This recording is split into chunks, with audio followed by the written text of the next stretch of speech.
الحمد لله رب العالمين والصلاة والسلام على النبي الأمين وعلى آله وصحبه ومن تبعهم بإحسان إلى يوم الدين. أما بعد فأعوذ بالله من الشيطان الرجيم. بسم الله الرحمن الرحيم. يا أيها الذين آمنوا أطيعوا الله وأطيعوا الرسول وأولي الأمر منكم فإن تنازعتم في شيء فردوه إلى الله والرسول إن كنتم تؤمنون بالله واليوم الآخر ذلك خير وأحسن تأويلا. حضرات محترمین، اللہ رب العزت نے تنہا اس پورے عالم کو اور اس طرح کے جتنے عالم آپ تصور میں لا سکتے ہیں، جتنے جہانوں اور جتنی مخلوقات کو آپ سوچ سکتے ہیں، ان تمام کو تنہا اللہ رب العزت نے پیدا فرمایا. اللہ رب العزت کے علاوہ نہ ان کا کوئی پیدا کرنے والا ہے، نہ کوئی ان کو پروان چڑھانے والا ہے، نہ ان کو ترقی اور تنزلی دینے والا ہے. اللہ رب العزت تنہا تمام مخلوقات کے خالق پیدا کرنے والے ہیں، اور پیدا کرنے کے بعد انہوں نے تمام مخلوقات کی باغڈور کو اپنے ہاتھ میں رکھا ہے. وہ جب چاہتے ہیں جس کو کسی جہان سے ختم کرتے ہیں، جب چاہتے ہیں اس کو کسی جہان میں پیدا فرماتے ہیں. جب چاہتے ہیں انسان اس دنیا کے اندر پیدا ہو جاتا ہے، جب چاہتے ہیں اس دنیا سے قبر میں جا کر پیدا ہو جاتا ہے، جب چاہتے ہیں تو وہ حشر و نشر میں جا کر پیدا ہو جاتا ہے، جب چاہتے ہیں تو وہ جنت میں پیدا ہو جاتا ہے. آپ شمار میں نہیں لا سکتے کہ کتنی مخلوق اللہ رب العزت نے پیدا فرمائی. حضرت الامام مولانا محمد قاسم صاحب نانوتوی نور اللہ مرقدہ جو دارالعلوم دیوبند کے بانی ہیں، ان کی ایک کتاب ہے تحذیر الناس، چھوٹا سا مختصر سا ایک رسالہ ہے. اس میں انہوں نے ایک حدیث بیان فرمائی ہے اور اسی حدیث پر پوری کتاب میں کلام کیا ہے. ارشاد فرمایا کہ اللہ رب العزت نے جیسے 7 آسمان پیدا فرمائے ہیں، اسی طرح حضرت حق جل مجدہ نے زمینیں بھی 7 پیدا فرمائی ہیں. اور جس طرح آپ اس زمین پر آباد ہیں، مخلوق آباد ہے، ہر ایک زمین پر اسی طرح مخلوق آباد ہے. آپ نے دنیا میں سنا ہوگا کہ لوگ اوپر تو پرواز کرتے ہیں، ابھی تک اوپر کی طرف پرواز ہے. لوگ چاند پر جا رہے ہیں، سورج کی تلاش کر رہے ہیں، آسمانوں پر کمندیں ڈالنے کی کوششوں میں لگے ہوئے ہیں. لیکن زمین کی گہرائیوں میں کیا خزانے اور کتنی مخلوقات ہیں. جس طرح یہاں پر دہرادون میں لوگ بیٹھے ہوئے ہیں، مسجدیں بنی ہوئی ہیں، دنیا رہتی ہے، کاروبار چلتا ہے، اسی طرح اس زمین کے نیچے کتنے نیچے ہے ابھی دنیا میں کسی کو اندازہ نہیں ہے. ابھی دنیا میں کسی کو اندازہ نہیں ہوا آج تک. حالانکہ آج سے پہلے سمندروں کے بارے میں، چاند کے بارے میں، اوپری سطح کے بارے میں بھی لوگوں کو اندازہ نہیں تھا. اب ان کا اندازہ ہو گیا، لوگ چاند تک پہنچ گئے، لوگ سمندروں میں سیر کرنے لگے، لوگ بحری بیڑے دوڑانے لگے، لوگوں نے بحری کشتیاں اندر ڈوبکی لگانے والی تیار کر لی، تمام چیزیں. لیکن ابھی تک زمین کی تہ کے اندر کون سی زمین ہے اور اس کے بعد کون سی زمین ہے؟ رسالت مآب صلی اللہ علیہ وسلم نے ارشاد فرمایا کہ جس طرح کی یہ زمین ہے، اسی طرح کی اللہ رب العزت نے 6 زمینیں اور پیدا فرمائی ہیں جن کا آج تک آپ کو اور ہمیں پتہ نہیں ہے. ان تمام زمینوں میں، ان تمام آسمانوں میں جتنی مخلوقات حضرت حق جل مجدہ نے پیدا فرمائی، ان تمام کے اندر بڑی طاقت، بڑی ہمت، بڑے حوصلے، بڑی جسارت، بڑی امنگیں، تمام کچھ پایا جاتا ہے.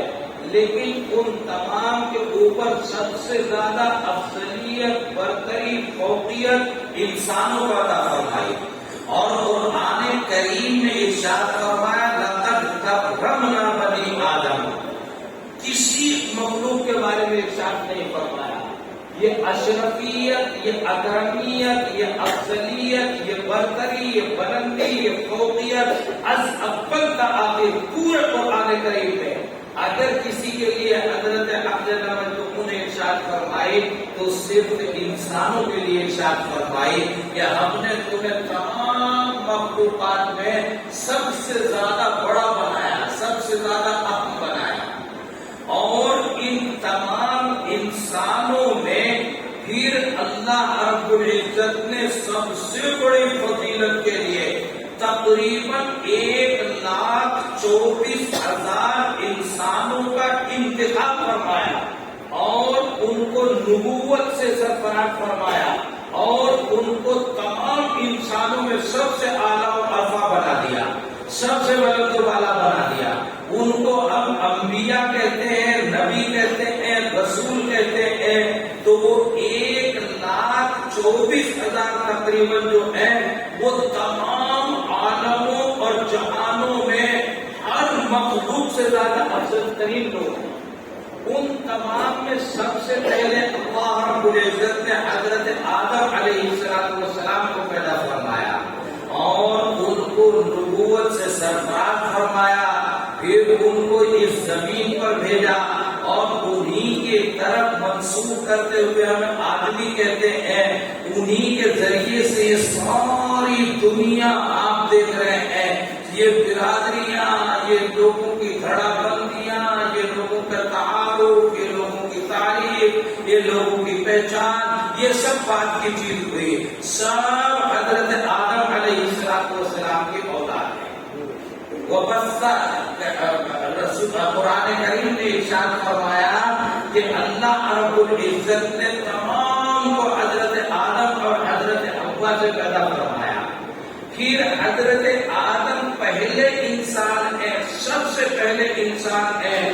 تو سب سے پہلے جب کوئی چیز پیدا ہوتی ہے تو کمزور سی ہوتی ہے. بچہ پیدا ہوتا ہے دنیا میں، کسی بھی چیز کا بچہ پیدا ہوتا ہے تو کمزور سا ہوتا ہے. کوئی چیز وجود میں آتی ہے تو اپنے ابتدائی مرحلوں میں ہوتی ہے. یہ لائٹیں وجود میں آئی، یہ پنکھے ابھی دیکھو آسمان کیسے ہوائیں دے رہے ہیں، ہلکے پھلکے ہیں. ابھی 25، 30، 40 سال پہلے یہ پنکھے ہوتے تھے اتنے بڑے بڑے ہوتے تھے اور ذرا 50، 25، 30 کلو کے ہوتے تھے.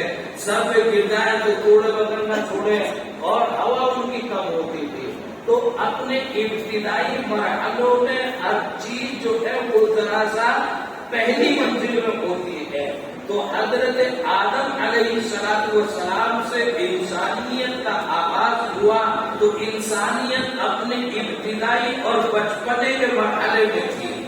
اس لیے انسانیت کو جن چیزوں کی ضرورت تھی وہ تھوڑی تھوڑی انسانیت کو دی گئی. انسانیت کو سکھایا گیا، انسانیت میں تھوڑا تھوڑا شعور پیدا کیا گیا. پھر حضرت آدم علیہ السلام کے بعد انبیاء آتے گئے، امتیں آتی گئی، انسانیت ترقی کرتی گئی. تھوڑا سا انسانیت حد بلوغ کو پہنچی ہے، تھوڑی انسانیت بڑی ہوئی ہے. حضرت سیدنا ابراہیم علیہ السلام کا دور مشہور آیا. قرآن کریم نے ارشاد فرمایا کہ اب انسانیت اپنے کندھوں پر کچھ بوجھ اٹھانے کے قابل ہو گئی تھی. اب انسانیت میں تدبر آ گیا، اب انسانیت میں غور و فکر کے جذبات پیدا ہو گئے. اب انسانیت کسی فیصلے کے مرحلے میں پہنچنے کی جسارت کرنے لگی. تو ایسے وقت میں آ کر حضرت ابراہیم علیہ السلام کو پھر اللہ رب العزت نے آگے کے اسباب پڑھائے اور ارشاد فرمایا وَكَذَلِكَ نُرِي إِبْرَاهِيمَ مَلَكُوتَ السَّمَاوَاتِ وَالْأَرْضِ.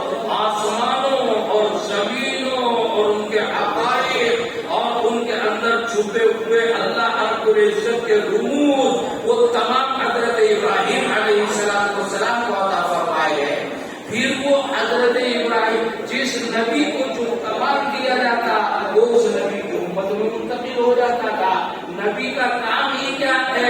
جو کچھ کمالات ہیں ان کو امت کی طرف منتقل کرنا، اپنے امتیوں کو کمالات بڑھا دینا، بتا دینا، ان کے ذہنوں میں اتار دینا. ہر نبی یہ کرتا رہا. الغرض قصہ طویل. حضرت موسیٰ علیہ السلام آئے، حضرت عیسیٰ علیہ السلام آئے، انسانیت ترقی کرتی چلی گئی. اور یہ علماء کرام جانتے ہیں کہ جتنا انسانیت کے شعور اور آگہی کے لیے علوم اور جتنے معارف اللہ رب العزت کو بھیجنے تھے وہ تمام علوم و معارف حضرت موسیٰ اور حضرت عیسیٰ علیہ السلام تک اللہ رب العزت نے تقریباً بھیجے. جو براہ راست آسمانوں سے آنے والے تھے وہ پورے کے پورے بھیج دیے گئے. اور پھر آخر میں تشریف لائے امام الانبیاء جناب محمد رسول اللہ صلی اللہ تعالی علیہ وسلم. اب انسانیت اپنے جسم و جسامت سے جیسے عمر بڑھتی جاتی ہے تو جسم گھٹتا جاتا ہے. ایک حد تک تو جسم بڑھتا ہے، پھر 50 کے بعد جو ہے 40 کے بعد جسم گھٹنا شروع ہو جاتا ہے. پھر بڑھاپا آتا ہے تو ایسا کہ اس کے جسم میں جان ہی نہیں رہتی، سکڑ جاتا ہے. اتنا موٹا ڈلڈو کا آدمی تھا، اتنا بڑا چہرہ تھا، اب وہ سکڑ جاتا ہے. لیکن عقل اس کی پک جاتی ہے، اس کے تجربات ہوتے ہیں، اس کے علوم ہوتے ہیں، ان میں گہرائی ہوتی ہے. وہ صاحب بصیرت ہوتا ہے، صاحب رائے ہوتا ہے، اسی لیے اس کی قیمت ہوتی ہے. ورنہ گھر کا ابا کماتا کھاتا کچھ نہیں، مدرسے کا محتمم کرتا گھر تک کچھ نہیں، بڈھا صبح سے شام تک کھانستا رہتا ہے اور طلبا اساتذہ کو پریشان کرتا ہے. لیکن اس کے تجربات سے دو جملے سننے کے لیے اس کی عزت اور پذیرائی دی جاتی ہے. تو انسانیت اپنے منتہا کو پہنچی. جسم و جسامت تو حضرت آدم سے لے کر آج تک کے مقابلے بہت سکڑ گئے، بہت چھوٹے ہو گئے، بہت کم ہو گئے، لیکن عقل والے ہو گئی، عقل مکمل ہو گئی. اس لیے جب عقل مکمل ہو گئی تو جتنے پیغامات حضرت عقل کے مجموع کے آنے تھے ان تمام کو اکٹھا کر کے اور آئندہ پیغامات کا سلسلہ کیا رہے گا اس کی تعبیر اس کے اندر ڈال کر حضرت رسول اکرم علیہ السلام پر قرآن مقدس کو نازل کر دیا گیا. یہ تمام کتابوں کی جامع کتاب قرآن کریم کی شکل میں رسول اکرم صلی اللہ علیہ وسلم پر نازل ہو گئی. اور پھر رسول اکرم علیہ السلام کو تمام حقائق و دقائق و معارف کا مجموعہ دے کر اور ایک چیز ایسی عطا فرمائی، ایک چیز ایسی عطا فرمائی کہ اب تمہاری انسانیت کے اندر درجہ کمال آ چکا ہے تو آپ ان قرآن کریم کے مضامین کو دیکھ کر وہ تمام مضامین، وہ تمام کیفیتیں، وہ تمام دنیا کی صورتحال، سیاسی ہو، سماجی ہو، معاشرتی ہو، اخلاقی ہو، مالی ہو، معاشی ہو، کسی طرح کی کوئی صورتحال ہوگی اس کا آئیڈیا تم اس قرآن کریم کے کلمات کو دیکھ کر لگا سکتے ہو. یہ کمال تمہیں عطا کر دیا گیا. یہ ہمارے علماء اس کو کہتے ہیں قیاس، ہمارے علماء اس کو کہتے ہیں قیاس. یہ ایک ایسی صورت عطا کر دی گئی کہ اس تمام کی شکل میں آپ اتحاد کر سکتے ہو. آپ کے اندر اتحاد کی طاقت، تمام انسانیت میں کمال پیدا ہوا ہے تو اتحاد کی طاقت پیدا ہو گئی جس کے نتیجے میں خود رسول اکرم علیہ السلام نے اتحادات فرمائے اور ان کو صاحب شریعت قرار دیا گیا. پھر یہی تمام تر کمالات رسول اکرم علیہ السلام کی امت کی طرف منتقل ہوئے. الغرض کہنا یہ ہے کہ رسول اکرم علیہ السلام کی سیرت کوئی بھی نبی ہو اور پھر امام الانبیاء تمام نبیوں کے سردار ان کے اندر چند خصوصیات کا پایا جانا ضروری ہے. آپ خاتم النبیین ہیں،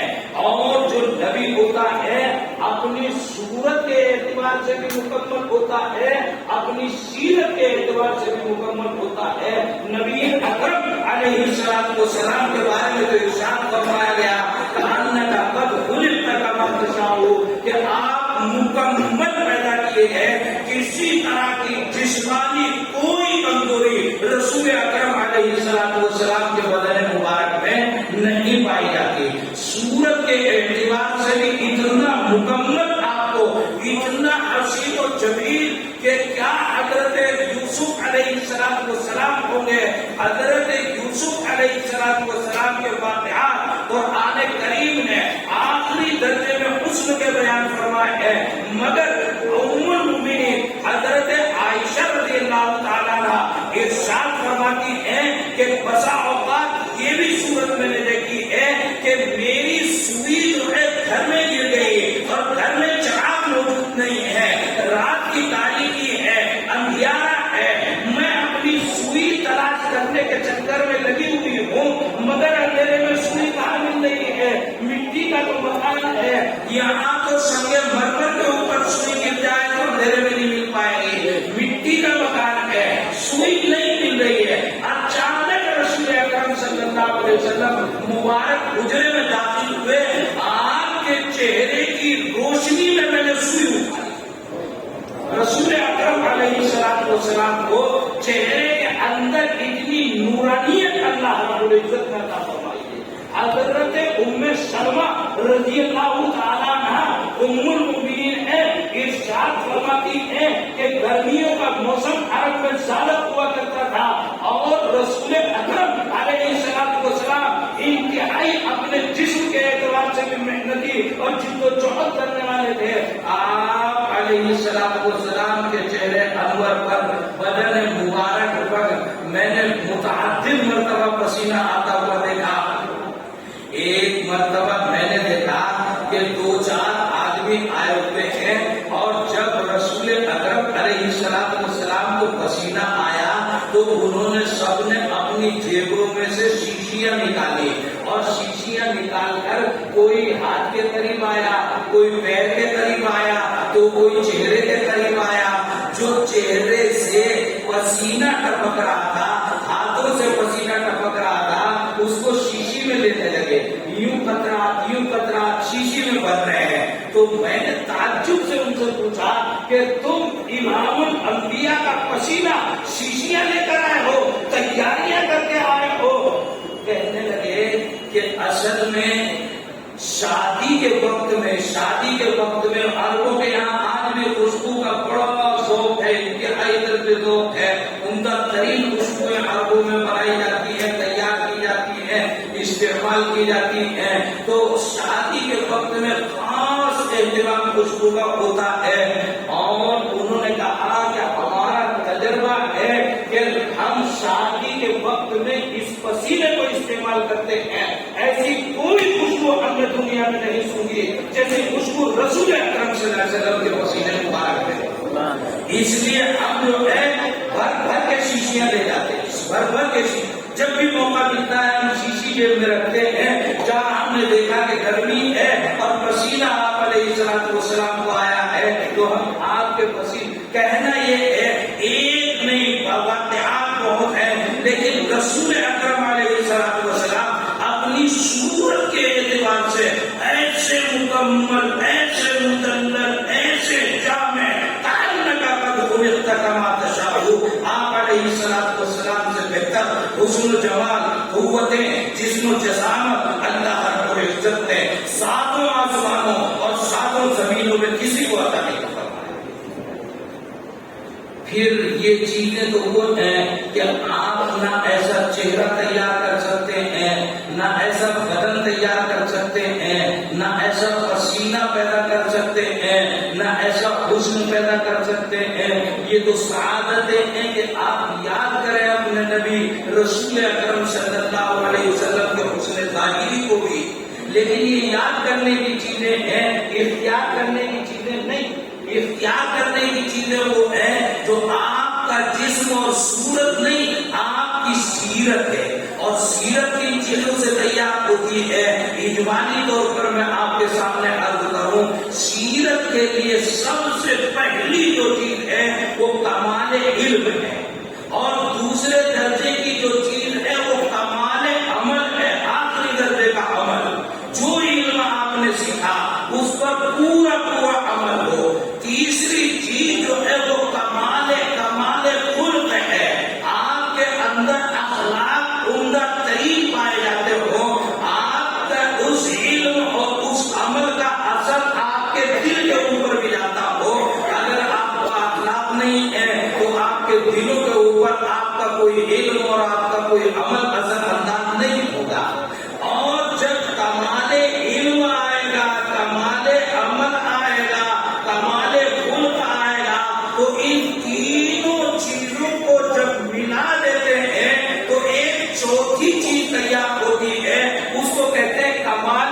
عشق، کمال عشق. جب آدمی کو پتا ہو گیا کہ یہ آدمی کی کوالٹی یہ ہے، نمبر 1 کا آدمی ہے، تو اس کے ساتھ کوئی عمل ہوگا، کوئی اخلاق ہوگا، اور جب نمبر 1 کا میرے لیے ہے تو اس سے مجھے کمال عشق پیدا ہو جائے گا. کمال عشق جب آئے گا، یہ 4 چیزیں ہو گئی. کمال علم ہے، پھر عمل ہے، پھر اخلاق ہے. ان تینوں کے مکسچر سے جو چوتھی چیز تیار ہوتی ہے وہ عشق ہے.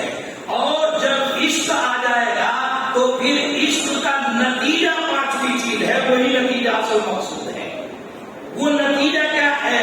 جب کسی سے عشق ہو جائے گا تو ہر طرف سے اطاعت اسی کی کرے گا، پیروی اسی کی کرے گا، باتیں اسی کی مانے گا، چاروں طرف کہیں بھی ہوگا ہر ٹائم ذہن میں اسی کو رکھے گا، ہر ٹائم اسی کا اوگر رہے گا، کسی کی طرف نہیں جائے گا. اس کو کہتے ہیں کمال عبدیت. کمال عبدیت. تو رسول اکرم علیہ السلام سارے عالم کی مخلوقات میں سب سے بہتر کون؟ انسان. انسانوں میں سب سے بہتر کون؟ انبیاء. نبیوں میں سب سے بہتر کون؟ رسول اکرم علیہ السلام. آپ علیہ السلام میں ابتدائی کمال علم اپنے انتہا کو ہے، کمال عمل اپنے انتہا کو ہے، کمال اخلاق اپنی انتہا کو ہے، کمال عشق اپنی انتہا کو ہے. یہ 3 چیزیں کمال علم، کمال عمل، کمال اخلاق، یہ ساری چیزیں شیطان کے اندر پائی جاتی تھی، لیکن ان کے نتیجے میں کمال عشق پیدا نہیں ہوا، کمال عشق پیدا نہیں ہوا. اس لیے جب اللہ نے کہا آدم کی طرف سجدہ کر دو تو انکار کر بیٹھا. تھا اللہ کا، عبادت کرتا اللہ کی، مانتا اللہ کی، ساری باتیں اللہ کی، لیکن عشق دل کے اندر نہیں پیدا ہوا تھا، دل میں نہیں لگی تھی. ابھی جب دل میں نہیں لگی تو پھر اللہ کی ماننے سے ایک وقت میں جو موقع تھا اس موقع پر آ کر انکار کر دیا. رسول اکرم علیہ السلام وہ کمال رکھتے ہیں کہ آپ کے اندر ان تینوں چیزوں سے کمال عشق پیدا ہوا. اس لیے رسول اکرم علیہ السلام کا کمال یہ ہے لا الہ الا اللہ محمد رسول اللہ صلی اللہ علیہ وسلم. اشہد ان لا الہ الا اللہ واشہد ان محمدا عبدہ. عبدیت پہلے آتی ہے، اس کے نتیجے میں رسالت آتی ہے. عبدہ و رسولہ. یہ کمال عبدیت کیا چیز ہے؟ یعنی اللہ ہی کا ہو کر رہنا ہے، غیر اللہ کا ہونا نہیں ہے. کیوں؟ اس لیے کہ رسول اکرم علیہ السلام کے پاس کمال علم ہے. وہ جانتے ہیں کہ اللہ سے اوپر کوئی چیز ہو ہی نہیں سکتی. وہ جس درجے جانتی دنیا ہے، لیکن وہ جس درجے میں جانتے ہیں اس درجے میں کوئی نہیں جانتا. جس درجے میں انہوں نے اللہ کو دیکھا ہے اس درجے میں کسی نے نہیں دیکھا. اس لیے کمال علم رسول اکرم علیہ السلام کے پاس ہے. تو پہلی چیز کیا ہے؟ علم. دوسری عمل، تیسری اخلاق، چوتھی عشق، اور 5ویں کیا ہے؟ عبدیت. ہم کیا ہیں؟ لا الہ الا اللہ. اللہ کے علاوہ کوئی بندگی کے لائق نہیں. ہم جب بھی بندگی کریں گے، جب بھی عبادت کریں گے تو اللہ رب العزت کی کریں گے. دیکھو کہ کہاں سے آتا ہے کمال. حضرت رسول اکرم علیہ السلام نے پہلی چیز کے بارے میں ارشاد فرمایا. پہلی چیز کیا ہے بھائی؟ یاد ہے؟ علم. پہلی چیز کیا ہے؟ علم. انسان کو اگر پہلا ہی سبق یاد نہیں تو وہ انسان ہے نہیں ہے. انسان کی شکل میں کوئی چیز ہے جو یہاں چلتی ہے، پھرتی ہے، گھومتی ہے، کھاتی ہے، پیتی ہے. بھینس بیل سب کھاتے پیتے ہیں، سب چلتے پھرتے ہیں، سب اٹھتے بیٹھتے ہیں، سب سوتے جاگتے ہیں. تو یہ اس طرح کا انسان کی شکل میں پیدا ہو گیا. اس کے پاس علم نہیں ہے تو یہ چلتا ہے، پھرتا ہے، مگر یہ آدمی ہے نہیں ہے. آدمی ہونے کے لیے کون ضروری ہے؟ علم کا ہونا ضروری ہے. علم کا. رسول اکرم علیہ السلام نے ارشاد فرمایا اوتیت آدم سے لے کر حضرت عیسیٰ تک، مجھ سے لے کر قیامت تک جتنے علم دنیا میں آنے والے ہیں، کون سے علم ہیں؟ آپ ان کو دینی کہیں، آپ ان کو دنیاوی کہیں، جتنے علوم آنے والے ہیں تمام رسول اکرم علیہ السلام کو تنہا دارالعزت نے عطا فرمایا۔ نبی کسی کا شاگرد نہیں ہوتا، رسول اکرم علیہ السلام کسی کے شاگرد نہیں۔ اللہ نے براہ راست آپ کو اتنے علوم عطا فرمائے ہیں کہ اوتیت علم الاولین والآخرین، اور پھر علم نبی وہ کہاں منتقل ہوگا؟ ہر نبی کے کمالات اس کی قوم کی طرف منتقل ہوں گے، اس کی امت کی طرف منتقل ہوں گے۔ رسول اکرم علیہ السلام کا علم ادھر منتقل ہوگا، آپ علیہ السلام کی امت کی طرف منتقل ہوگا۔ حضرت رسول اکرم علیہ السلام کی امت کے علمی کمالات کے بارے میں کسی صاحب دل کا، کسی بزرگ کا مکاشفہ ہے۔ حضرت خطیب الاسلام نفر اللہ مرتضی نے اس کو اپنے مقالات میں ایک جگہ نقل فرمایا ہے، عجیب و غریب صورتحال ہے، میں آپ کے سامنے عرض کروں۔ وہ صاحب دل بزرگ ارشاد فرماتے ہیں کہ میں نے دیکھا کہ ایک جگہ پر مجمع لگا ہوا ہے، غالباً کہیں مسجد بلال کا جو نہ ہو تو مجمع لگا ہوا، دور دراز تک لوگ بیٹھے ہوئے ہیں، ایک بہت عالی شان قسم کا اسٹیج لگا ہوا ہے۔ اس اسٹیج کے اوپر دو شخصیات تشریف فرما ہے، ان دونوں کی طرف دیکھتا ہوں تو نگاہیں ٹک نہیں پا رہی ہیں، اتنی عجیب و غریب شخصیات ہیں۔ میں نے قریب میں جا کر پہچاننے کی کوشش کی تو ایک طرف تشریف فرماتے حضرت سیدنا موسیٰ علیہ السلام، اور دوسری طرف تشریف فرماتے آخری نبی جناب محمد رسول اللہ صلی اللہ علیہ وسلم۔ دونوں شخصیتیں تشریف فرما ہیں، اور حضرت موسیٰ علیہ السلام جلالت شان والے عجیب و غریب قسم کی شخصیت ہے، اور ادھر رسول اکرم علیہ السلام آپ کے کمالات کا کیا کہنا۔ حضرت خطیب الاسلام نفر اللہ مرتضی کو آگے ارشاد فرماتے ہیں کہ امت کے علماء کا ایک مجمع ہے، جو سامنے علماء سارے بڑے علماء بیٹھے ہوئے ہیں، جبال علم کے پہاڑ لوگ بیٹھے ہوئے ہیں، بڑے بڑے علماء سامنے ہیں، اور اسٹیج پر کون ہے؟ رسول اکرم علیہ السلام اور حضرت سیدنا موسیٰ علیہ السلام۔ حضرت سیدنا موسیٰ علیہ السلام حضرت رسول اکرم علیہ السلام کی طرف متوجہ ہوئے۔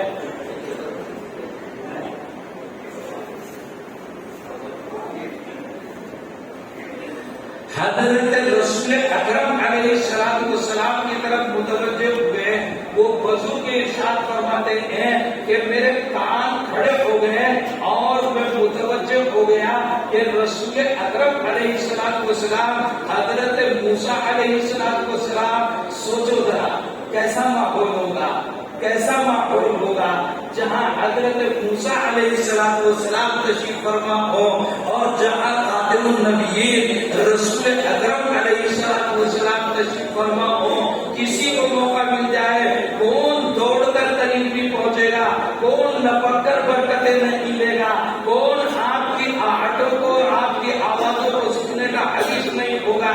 صاحب دل فرماتے ہیں کہ میں قریب پہنچا تو حضرت موسیٰ علیہ السلام نے سلام دعا کے بعد رسول اکرم علیہ السلام سے ایک بات پوچھی کہ آپ تو آخری نبی ہیں، آپ کے کمالات اور آپ کے فضائل کے بارے میں کیا کہنا اور کیا سننا۔ وہ تو آخری نبی ہیں تو آخری درجے کے کمالات اللہ رب العزت نے آپ کو عطا فرمائے، لیکن ایک بات ذرا سمجھ میں بھی آتی ہے، یقین بھی ہے، لیکن جیسے حضرت ابراہیم علیہ السلام نے ارشاد فرمایا تھا کہ کئی فرقوں کا مردوں کو زندہ آپ کیسے کرتے ہیں، اللہ کی ذات پہ ابراہیم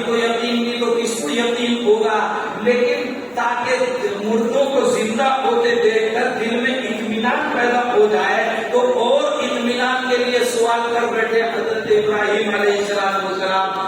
ایسے حضرت موسیٰ علیہ السلام نے سوال کر دیا کہ نبی کا علم اس کے امت کے علماء کی طرف منتقل ہوتا ہے. آپ کی امت کے علماء یہاں تشریف فرما ہے اور رسول اکرم علیہ السلام سے معلوم کیا کہ آپ نے ارشاد فرمایا کہ علماء امتی انبیاء کی بنی اسرائیل اپنے درست اپنے سند کے اعتبار سے کمزور ہے، مگر میں اسی لیے مکاشفہ کہہ کر بیان کر رہا ہوں. ارشاد فرمایا کہ رسول اکرم علیہ السلام آپ یہ فرماتے ہیں کہ میری امت کے علماء ایسے کمالات رکھتے ہیں جزوی طور پر جیسے کمالات کلی طور پر انبیاء بنو اسرائیل کے اندر پائے جاتے ہیں. ایسے کمالات میری امت کو اللہ نے عطا فرمائے ہیں. تو یہ آپ ہی کا ارشاد ہے. رسول اکرم علیہ السلام نے ارشاد فرمایا کہ ہاں میں نے کہا ہے کہ میری امت کے علماء بنو اسرائیل کے نبیوں جیسے کمالات رکھتے ہیں، نبیوں جیسے کمالات رکھتے ہیں. حضرت موسیٰ علیہ السلام تھے وہ تو سنو مولویوں یاد رکھو. اب حضرت موسیٰ علیہ السلام نے اگلا جملہ ارشاد فرمایا یہ جو مولوی اتنے بیٹھے ہیں تمہاری امت کے علماء چیک کر کے دیکھ لوں کہ واقعی ہم جیسے یہ حضرت موسیٰ خود بنو اسرائیل کے نبی ہیں تو بنو اسرائیل کے نبیوں جیسے تمہاری امت کے مولوی ہیں تو ان مولویوں کو چیک کر کے دیکھ لوں کہ یہ واقعی بنو اسرائیل کے نبیوں جیسے ہیں. رسول اکرم علیہ السلام نے اجازت ارشاد فرما دی کہ جسے چاہے چیک کر کے میری امت کے علماء ہیں بنو اسرائیل کے نبیوں جیسے کمالات رکھتے ہیں جسے چاہے چیک کر کے دیکھ لو. اب جو مولوی بیٹھے ہوئے تھے وہاں اب جو ان کا پوچھک ہونا شروع ہوا سارے مولوی بیٹھے ہوئے تھے تو جب رسول اکرم صلی اللہ علیہ وسلم نے ارشاد فرمایا کہ جس کا چاہے امتحان دے لو جسے چاہے چیک کر کے دیکھ لو بس دم پوچھک ہونے امتیوں کے مولویوں میں شروع ہو گئے. کون امتحان لینے والا ہے؟ آج حضرت موسیٰ علیہ السلام. اور امتحان دینے والے کون ہیں؟ رسول اکرم علیہ السلام کی امت کے مولوی حضرات. تو پھنس گیا تو نبی کے ہاتھ پہ امتحان کیسے کامیاب ہو پائے ہیں؟ نبی تو بہرحال نبی ہے، نبی تو بہرحال نبی ہے. اور حضرت موسیٰ علیہ السلام کے نبی وہ تو فرعون کو سیدھا کر دیں، وہ تو قبطی کے مسلمان موت کے گھاٹ اتار دیں. وہ تو ایسے نبی ہیں وہ قبضے میں کسی کے آنے والے نہیں. وہ تو پردھان جی نے مفتی نے اس صاحب کی طرح وہ کسی کے قبضے چکر میں آنے والے ہیں نہیں بالکل بھی. تو وہ جو ہے وہ عجیب و غریب شان کے مالک ہیں. ان کے سامنے تو ان کا تو نام لیتے ہوئے مولوی نبیوں میں حضرت موسیٰ اور صحابہ میں حضرت عمر واقعی نام لیتے ہوئے جسم پر زور پڑتا. اتنی جسارتیں اللہ رب العزت نے عطا فرمائی. ان کے سامنے امتحان دینا ہے. حضرت موسیٰ علیہ السلام نے جب امت کے مولویوں کی طرف دیکھا تو سارے مولوی یوں بیٹھے یوں نہیں دیکھ رہے نبیوں کی طرف، ممتحن کی طرف یوں نہیں دیکھ رہے. جیسے بچہ ممتحن سے گھبرا کے گردن جھکا کے بیٹھ جائے ایسے سب گردن جھکا کے بیٹھے ہیں اور ہر ایک اندر دعا کر رہا ہے یا اللہ میں بچ جاؤں یہ پھنس جائے، یا اللہ میں بچ جاؤں یہ پھنس جائے، یا اللہ میں بچ جاؤں یہ پھنس جائے. کون پھنسنے کو تیار ہے بھائی؟ اور دیکھ اس لیے نہیں رہے کہ دیکھا تو تجھے ہی نہ کہتے کہ کھڑا ہو، تو اس لیے کوئی نہیں دیکھ رہا ہے. سب گردن جھکائے بیٹھے ہیں کہ نام تو انہیں کسی کا معلوم نہیں. جو سامنے بیٹھا ہوگا اپنے آپ پھنسے گا، ہم تو بچے بیٹھے ہیں. یا اللہ ہماری حفاظت فرما، برابر والوں کو پھنسا، اللہ دائیں والوں کو پھنسا، بائیں والوں کو پھنسا، سارے بچنے کے چکر میں ممتحن سے. تو ایک نے جو ہے وہ ستون کے پیچھے کو بیٹھا تھا، اس نے یوں کر کے جھانک کے یوں جو دیکھا بس نظر سے نظر ٹکرا گئی، ایک دم جو ہے پھنس گیا ان میں. اور ایک دم حضرت موسیٰ علیہ السلام نے ارشاد فرمایا اے موسیٰ کھڑے ہو جاؤ. نہیں بیچارے کو کھڑا ہونا پڑ گیا. سارے کے سارے یا اللہ تیرا شکر ہے مولوی پھنسا، یا اللہ یہ مولوی پھنسا بچے، سارے اللہ کا شکر ادا کر رہے ہیں، مولوی ایک پھنس گیا اور کوئی پھنس گیا تو پھنس گیا۔ تو اب حضرت جی مولوی صاحب کھڑے ہو گئے، مولوی صاحب سے کھڑے ہوتے ہی حضرت موسیٰ علیہ السلام نے پوچھا تمہاری سمجھ میں بھی کچھ بات آ رہی ہے نہیں؟ مولوی صاحب سے حضرت موسیٰ علیہ السلام نے پوچھا کہ بھائی مولوی صاحب یہ بتاؤ تمہارا کیا نام ہے؟ تو انہوں نے کہا میرا نام فلاں، میرا ابا کا فلاں، میرے دادا کا فلاں، میرے پردادا کا فلاں، سکڑ دادا کا فلاں، لکڑ دادا کا فلاں، اکڑ دادا کا فلاں، پکڑ دادا کا فلاں، سکڑ دادا کا فلاں، جناب نام بھی مانتے تھے، پیشر فلاں، پیشر فلاں، ابن فلاں، ابن فلاں، پیشر فلاں، پیشر فلاں، ابن فلاں، ابن فلاں، ابن فلاں، ابن فلاں، ابن فلاں، ابن آدم علیہ السلام۔ اب تک پہنچے ہوں گے، اب تک پہنچے ہوں گے، ہزاروں سال کے تمام لوگوں کا پورا نسب گنواتے ہوئے یہ نام ہی نام کتنے کتنے صفوں میں لکھے ہوئے ہوں گے، اور امتحان لینے والا کھڑا بھی چارہ سن رہا ہے۔ وہ کون تھے؟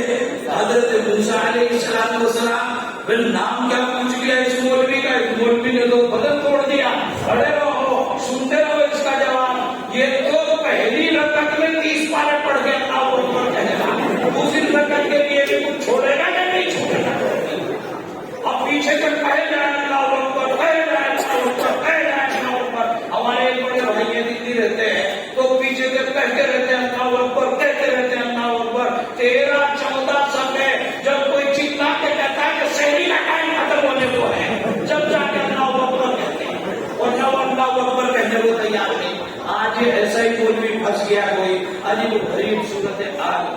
جب یہ مولوی نے حضرت آدم علیہ السلام کا نسب نامہ بیان کر دیا تو ٹائم کافی لمبا ہو گیا۔ حضرت موسیٰ علیہ السلام اپنے ٹیک میں آئے اور ارشاد فرمایا، اے مولوی یہ کیا طریقہ ہے نام بتانے کا؟ آپ سے پوچھا مشروع کا تھا، آپ کا نام کیا ہے؟ آپ کو اپنا نام بتانا تھا۔ عربوں کے دستور کے مطابق اپنے دادا تک کا نام بتا دیتے، باپ دادا کا نام عرب والے ساتھ میں پکارتے ہیں تو باپ دادا تک کا نام بتا دیتے۔ یہ کون سا طریقہ کار ہے؟ ابن فلاں، ابن فلاں، ابن فلاں، ابن فلاں، ابن فلاں، ابن فلاں، ابن فلاں، ابن فلاں، ابن فلاں، ابن فلاں، تو تم رکتے ہی نہیں بیچ میں۔ آدم علیہ السلام تک پورا شجرہ بیان کرنے کے لیے کس نے کہا آپ کو؟ تو سارے خطرے میں آ گئے، مولوی پسینے میں آ گئے کہ اب مولوی میں ڈانٹ پڑے گی، پھنسے گا مولوی۔ مگر مولوی صاحب نے ڈرتے ڈرتے کہا کہ حضرت موسیٰ علیہ السلام 100 گن معاف ہوں، آپ تو جلیل القدر پیغمبر ہیں، آپ کی شان نرالی ہے، آپ کو اللہ نے کوہ طور پر اپنے ملاقات کے لیے بلایا، آپ نے تو اچھے چھوٹے دماغ سیدھے کر دیے، آپ نے تو فرعون کا بیڑا غرق کرا دیا اللہ تعالیٰ سے، آپ تو بہت بڑے ہیں، اللہ کے واسطے میرا کا بیڑا غرق کرا دیا۔ جواب تو میں دے دوں گا آپ کو، جواب تو میں دے دوں گا آپ کو، لیکن بیڑا غرق کرائیو بھائی نا، امت میں سے نکلوائیو نا، سارے باتیں نہیں کہ کیا جواب دے، جواب تو دینا پڑے گا آپ کو۔ آپ نے اتنا ٹائم جو ہمارا ادھر ادھر کر دیا تم نے اور آدم تک چلے گئے تو جواب تو آپ کو دینا پڑے گا۔ جواب کیا ہے کہ جواب جو ہے تحقیقی تو بن نہیں پڑ رہا مگر انسانی جواب ہے۔ ارشاد فرمایا کہ حضرت آپ اللہ تعالیٰ کے یہاں گئے تھے تو اوپر آپ کو اللہ نے اپنی ملاقات کے لیے بلایا تھا، تو ہم نے قرآن میں آپ کی ملاقات کا پس منظر پیش منظر کچھ پڑھا ہے۔ ملاقات کے ٹائم جب کوہ طور پر آپ پہنچے تو اللہ تعالیٰ نے آپ سے پوچھا تھا ما تلک بیمینک یا موسیٰ، قرآن کریم میں ہے، تو اس کو پوچھا کہ آپ کے ہاتھ میں کیا ہے؟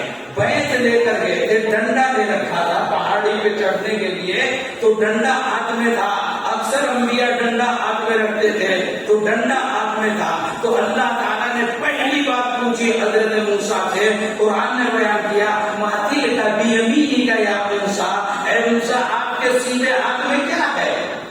تو آپ سے کیا پوچھا تھا اللہ نے؟ کیا ہے؟ آپ سے پوچھا یہ کیا ہے؟ آپ کہیں گے مائی، بس اتنی تو بات پوچھی ہے، اس سے آگے تو آپ سے پوچھا کہ یہ کیا ہے آپ کے سیدھے ہاتھ میں، تو آپ آپ کو کیا کہنا تھا؟ قال ہی عصم، یہ ڈنڈا ہے. بس اتنی بات پوچھی تھی، آپ سے نہیں پوچھا تھا یہ ڈنڈا کس کا ہے. آپ نے کہا قال ہی عصای، یہ ڈنڈا ہے اور یہ ڈنڈا میرا ہے، کسی اور کا نہیں ہے. اللہ نے آپ سے پوچھا تھا تیرا ہے یا کسی اور کا ہے؟ نہیں پوچھا تھا. اللہ نے تو پوچھا تھا کہ کیا ہے، تو آپ کو صرف بتانا تھا کہ اصل ڈنڈا ہے. آپ نے یہ کیوں بتایا کہ میرا ہے کسی اور کا نہیں ہے؟ یہ بات تو اللہ نے نہیں پوچھی تھی.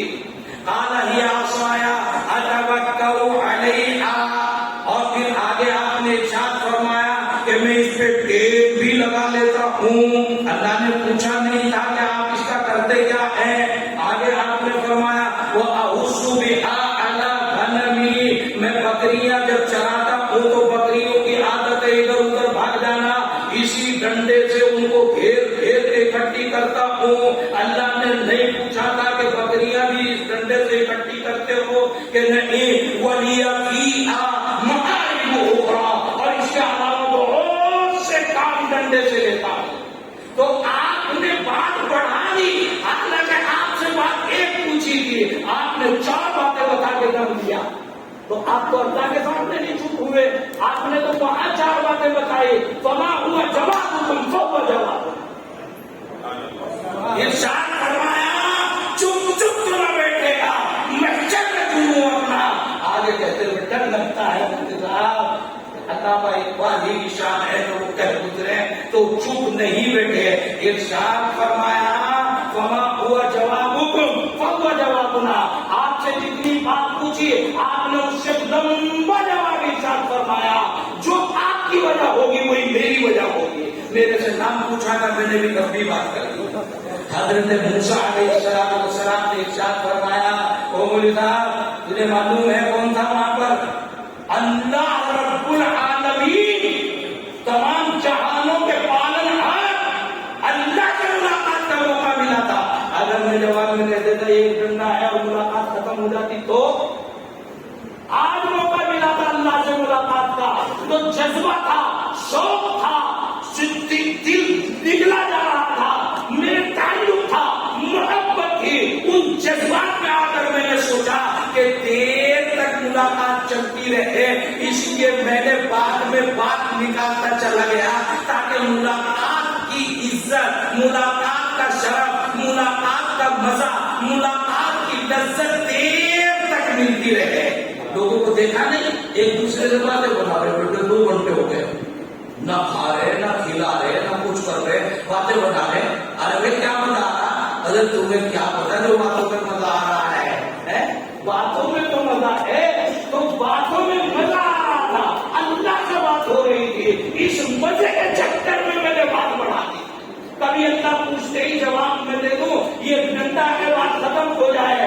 تو وہ جو کھڑے ہوئے تھے مولوی صاحب انہوں نے کہا کہ جناب رسول اکرم علیہ السلام خاتم النبیین کا چہرے البت سامنے ہے، اور جلیل القدر ایک اور پیغمبر حضرت موسیٰ علیہ السلام بحیثیت منتہی سامنے ہے. اب مولویوں کو کب ایسا موقع کب میسر آ سکتا ہے رسول کا دیدار ہو اور ایک ایک نہیں 2 نبیوں کا دیدار ہو. اگر میں کہہ دیتا میرا نام فلاں اور آپ کہہ دیتے بیٹھ جاؤ، یہ تو مزہ ہی ملاقات کا ختم ہو جاتا. اس لیے مجھے بھی مزہ آ رہا تھا، میں نے بات بڑھا دی تاکہ حضرت آدم تک جب تک میں اپنا شجرہ شمار کراؤں گا کم سے کم نبیوں کا دیدار ہوتا رہے گا، نبیوں سے بات ہوتی رہے گی. ہم نے بھی مزے کے چکر میں بات کو دور دے دیا تھا، ہم نے بات لمبی کر دی تھی. یہ کون تھے؟ حضرت سیدنا امام غزالی علیہ الرحمہ کے امت کے ایک اہم ترین مولوی تھے. حضرت امام غزالی نے اپنا نام شمار کرایا، غزالی ابن فلاں ابن فلاں ابن فلاں ابن آدم. حضرت موسیٰ علیہ السلام جواب سننے کے بعد حضرت رسول اکرم علیہ السلام کی طرف متوجہ ہوئے اور ارشاد فرمایا کہ محمد رسول اللہ قربان جائیں آپ کی ذات کے اور آپ کی اطاعت کے، ہزاروں اطاعتیں آپ کی اطاعت پر قربان ہو. واقعی آپ نے صحیح ارشاد فرمایا کہ آپ کی امت کے علماء کمالات رکھتے ہیں جیسے کمالات بنو اسرائیل کے علماء رکھتے ہیں. یہ ہے رسول اکرم علیہ السلام کا کمال علم ہے.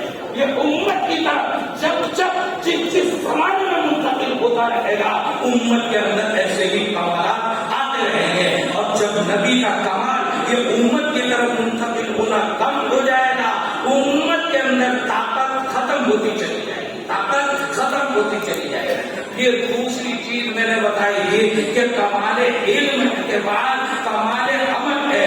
رسول اکرم علیہ السلام اور آل کریم اللہ رب العزت نے علم کا مجموعہ آسمانوں سے نازل فرمایا. اگر اس کی کوئی عملی زندگی اور اس کی کوئی عملی شکل مکمل مجلد متمم اس دنیا کے اندر موجود ہے تو وہ امام الانبیاء جناب محمد رسول اللہ صلی اللہ علیہ وسلم ام المؤمنین حضرت عائشہ صدیقہ رضی اللہ تعالی عنہا آپ سے پوچھا ہوا کہ ما سیرت النبی صلی اللہ علیہ وسلم نبی اکرم صلی اللہ علیہ وسلم کی سیرت کیا ہے. آپ نے ارشاد فرمایا کان خلقہ القرآن الف لام میم سے لے کر والناس تک عبارتوں کو قرآن کریم کی آیتوں کو قرآن کریم کی پڑھتے چلے جاؤ. ہر آیت کے نیچے جھلکوں سے جھانک کر دیکھو گے جو عملی تصویر نظر آئے وہ رسول اکرم علیہ السلام رسول اکرم علیہ السلام کو کمال عمل اور کمال خلق اس درجے میں اللہ رب العزت نے عطا فرمایا. پھر اخلاق کتنے درجے کا ہوتا ہے اور کون سا درجہ رسول اکرم علیہ السلام کو حضرت افضل المخلوقین نے عطا فرمایا انک تعالی خلق عظیم. سب سے آخری درجے کے اخلاق رسول اکرم علیہ السلام کو عطا فرمائی. تو کمال علم ہے, کمال عمل ہے, کمال اخلاق ہے. اس کے نتیجے میں کیا پیدا ہوتا ہے؟ کمال عشق ہے. یہ جب کمال عشق اس زمین پر جس درجے پیدا ہوتا ہے اس درجے منع اعلیٰ سے اللہ رب العزت اس کو نسبت عطا فرماتے ہیں. یہ کمال یہ کمالات یہ پیدا ہوتے نبیوں کو. اس لیے نبیوں کے بعد آسمانوں سے فرشتے براہ راست نازل ہوتے ہیں. وحی الہی ان کے اوپر نازل ہوتی ہے اور ان تمام میں سب سے آخری درجے کا کمال چونکہ رسول اکرم علیہ السلام کو حضرت افضل المخلوقین نے عطا فرمایا. اس لیے اخیر میں یہ نہیں کہ فرشتہ خالی آسمانوں سے دوسرے نبیوں کی طرف وحی لے کر آئے گا. فرشتہ استقبال کے لیے آئے گا کہ چلو اللہ نے آپ کو بلایا, اللہ نے آپ کو بلایا. کسی نبی کو اللہ نے بلایا نہیں. نبیوں کے بعد فرشتوں کو اپنی شریعت لے کر بھیجا, اپنا قانون لے کر بھیجا. امام الانبیاء تنہا وہ ہے کہ انبیاء اولیاء فرشتے آسمانوں پر استقبال کر رہے ہیں. رسول اکرم علیہ السلام کو سدرۃ المنتہا تک استقبال کرنے والے موجود تھے اور اس سے آگے اللہ ہے اور رسول اللہ ہے. کوئی چیز درمیان میں آئی نہیں. لا الہ الا اللہ اور محمد رسول اللہ. یہ کمال ہے, کمال عبدیت آخری درجے کی بات ہے. جاتے ہی اللہ کی بارگاہ میں رسول اکرم علیہ السلام نے جو کچھ ارشاد فرمایا, چونکہ رسول اکرم صلی اللہ علیہ وسلم کے بعد علم بھی تھا, عمل بھی تھا, اخلاق بھی تھا, یعنی قدر بھی تھی اس علم کی اور اس عمل کی. اس کے نتیجے میں عشق اتنا آ چکا تھا, اللہ کی الوہیت اتنی گھر کر چکی تھی. جاتے ہی سب سے پہلے ارشاد فرمایا التحیات للہ والصلوات والطیبات. ارشاد فرمایا کہ میری ساری زندگی, ساری عبادتیں, ساری بندگیاں آپ کے قدموں پر نچھاور ہے. میں تو خالص آپ کو ہوتا. ادھر سے کیا جواب آیا؟ السلام علیکم ایھا النبی ورحمۃ اللہ وبرکاتہ.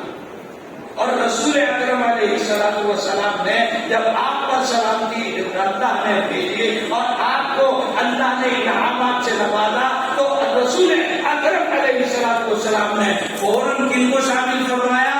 اپنی امت کو شامل فرمایا کہ اللہ یہ کمالات میرے لیے محدود نہ ہو، میری امت کے لیے بھی عطا فرما دیجیے، میری امت کی طرف بھی منتقل ہو۔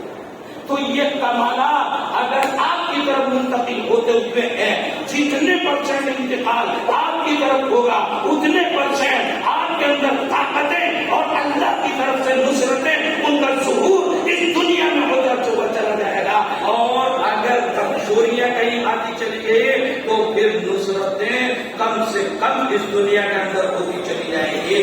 اس لیے اگر نصرتیں چاہتے ہو تو یہ کمالات قرآن کریم نے ارشاد فرمایا، اطیعوا اللہ و اطیعوا الرسول، اللہ کی اطاعت کرو اور رسول کی اطاعت کرو، وَأُولِي الْأَمْرِ مِنْكُمْ، وہ جو مولوی اللہ نے بتائے کہ نبی کا علم مولویوں کی طرف منتقل ہوگا، ان کے بارے میں بھی قرآن نے ارشاد فرمایا، وَأُولِي الْأَمْرِ مِنْكُمْ، ان مولویوں کی بھی سن کے چلنا پڑے گا، ان مولویوں کی بھی مان کے چلنا پڑے گا، ضروری ہے۔ کیوں؟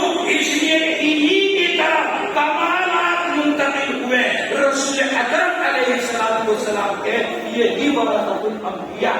کیسے ہیں، کس درجے کے ہیں، لیکن قرآن تو بہرحال ان کے سینوں میں ہے، تفسیر تو بہرحال ان کے سینوں میں ہے، سیرت تو بہرحال ان کے سینوں میں ہے، رسول اکرم صلی اللہ علیہ وسلم کی پہچان تو بہرحال ان کے سینوں میں ہے۔ اس لیے اللہ نے ارشاد فرمایا، وَأُولِي الْأَمْرِ مِنْكُمْ إِن كُنتُمْ تُؤْمِنُونَ بِاللَّهِ وَالْيَوْمِ الْآخِرِ، اگر تم مسلمان ہو اور تمہیں یقین ہے کہ مرنا ہے، اللہ کو جان دینی ہے، اللہ کے سامنے حساب و کتاب دینا ہے، تو پھر مانو، اللہ کی مانو۔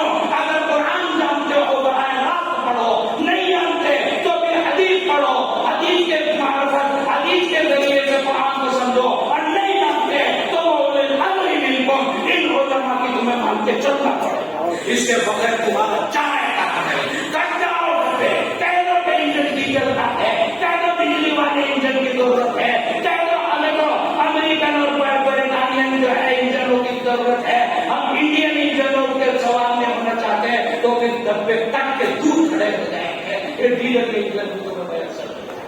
اس لیے وہ اولي الامر منکم، اللہ رب العزت نے قرآن کریم میں معاملہ کلیئر کر دیا، فَإِن تَنَازَعْتُمْ فِي شَيْءٍ، اگر تمہارا کوئی بھی مسئلہ ہو تو یہ امت علم والی امت ہے، اپنے مسائل لے کر ان علماء کے سامنے آؤ، انشاءاللہ علماء مسائل کی گتھیاں سمجھائیں گے۔ آج جو ہے مشکل یہ ہے کہ جن کے درمیان ہم رہتے ہیں وہ مولوی ہمارے لیے سستے بہت ہو گئے، وہ سستے بہت ہو گئے، چونکہ کبھی لنگی میں، کبھی بنیان میں، کبھی کھیلتا، کبھی کودتا، کبھی کماتا، کبھی سبزی لیتا، کبھی کھاتا، کبھی بچوں کو کھلاتا، ہمارے درمیان نظر آتا ہے۔ ہم سوچتے ہیں کہ جناب یہ تو مولوی ایسا ہی ہے، گھر کی مرغی دال بنا۔ اور رسول اکرم علیہ السلام کو بھی لوگ شروع میں یہ بھی کہتے تھے، ما لہذا الرسول یاکل الطعام ویمشی فی الاسواق، یہ کیسے نبی، ان کو نبی کہنے لگے تو کاروبار بھی کرتے ہیں، ان کے تو بیوی بھی ہیں، ان کے تو بچے بھی ہیں، یہ نبی کیسے ہو گئے، تو ہمارے جیسے ہیں، لیکن وہ نبی نکلے، جب انہوں نے تجربہ کیا وہ نبی نکلے۔ ان کا تجربہ کر کے دیکھو، انشاءاللہ ولی نکلے، انشاءاللہ ولی نکلیں گے۔ اللہ رب العزت ہمیں سمجھ اور صحیح عمل کی توفیق عطا فرمائے۔ وما علینا الا البلاغ۔ ماشاءاللہ ماشاءاللہ، یہ تھے جناب مولانا مفتی محمد احسان صاحب قاسمی، جو سرزمین دیوبند سے تشریف لائے ہیں، دارالعلوم وقف دیوبند کے استاد حدیث ہیں۔